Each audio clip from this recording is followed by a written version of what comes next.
Bonjour à tous, Axel du garage historique Team à Perrin.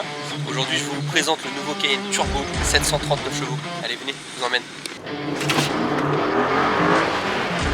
Donc sur son nouvelle phase 2024, le Cayenne Turbo S hybride rechargeable développe 739 chevaux, dont une partie électrique de 140 chevaux et 599 en thermique. Ça fait de lui le véhicule le plus puissant du monde en version SUV, en version standard sortie d'usine.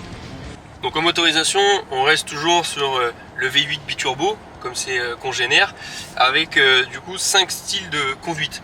On va avoir un mode off-road. Bon, c'est pas vraiment le type de véhicule pour aller faire du franchissement, mais on peut s'y tenter si on va dans l'herbe du moins. Vous avez aussi un mode du coup hybride qui va se modifier avec la petite molette au niveau du volant, et on va retrouver les styles de conduite ici. Donc en mode hybride, on tourne un petit peu.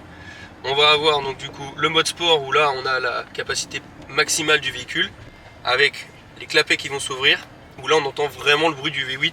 En parlant de sport, on va quand même parler aussi du 0 à 100 en 3 secondes 7 avec une puissance maximale de 295 km/h sur circuit évidemment, et un couple à 950 Nm, ce qui est énorme pour un SUV, ce qui en fait aussi évidemment, du coup, comme je le disais tout à l'heure, le véhicule SUV le plus puissant du monde. Niveau confort, on retrouve le PASM, la gestion de la suspension chez Porsche, et surtout sur celle-ci avec la suspension pneumatique qu'on va avoir au niveau de l'écran central. On va pouvoir régler différents niveaux, ce qui va permettre d'avoir une expérience plus adaptée en fonction de votre terrain, si vous soyez sur la route 4 voies, autoroute pour faire de grandes distances, ou alors de la petite route comme aujourd'hui, où la suspension va permettre d'avoir un meilleur confort et une meilleure gestion du véhicule en fonction des bosses ou des trous qui peuvent se retrouver sur la route.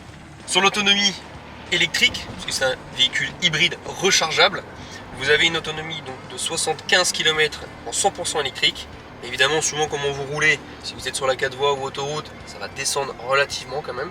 Et vous avez un réservoir de 70 litres. Si vous faites une autonomie charge pleine électrique et carburant, d'environ 700 à 800 km suivant votre conduite évidemment. On va parler des choses qui fâchent, l'entretien. On a beaucoup de clients qui vont nous dire au début, on a peur qu'au bout d'1 an ou 2 ans, l'entretien va coûter relativement cher avec leur futur Porsche. Sachez que sur ce Cayenne, vous avez un entretien à faire tous les 2 ans, tous les 30 000 km. Ce qui permet en fait de lisser sur 2 années le coût de l'entretien, contrairement à beaucoup de véhicules où ça va être tous les ans. Enfin, je ne sais pas si vous vous rendez compte, on est quand même sur le véhicule, une fois de plus, le plus puissant du monde en SUV sorti des usines, 739 chevaux, c'est quand même incroyable. Ça marche.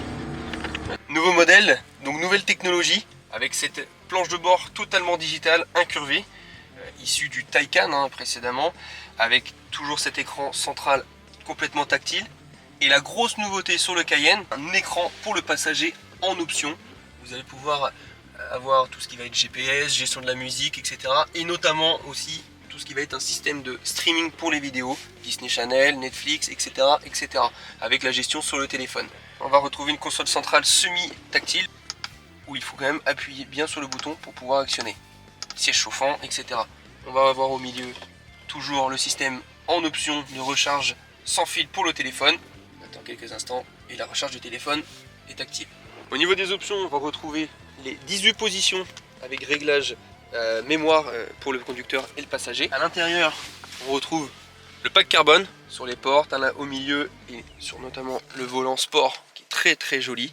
On va avoir le volant chauffant, le régulateur adaptatif, les feux matriciels automatiques qui vont avoir une position de changement auto et une fonction anti-éblouissement pour les usagers. On retrouve un toit ouvrant sur la version SUV. Sur la version coupée, c'est qu'un toit panoramique. Le pack Sport Design peint en noir en option vient apporter une touche de sportivité, et ces magnifiques jantes en 22 également en Sport Design viennent sublimer ce véhicule à la fois sportif et élégant. Bref, vous l'aurez compris, elle a vraiment tout pour plaire.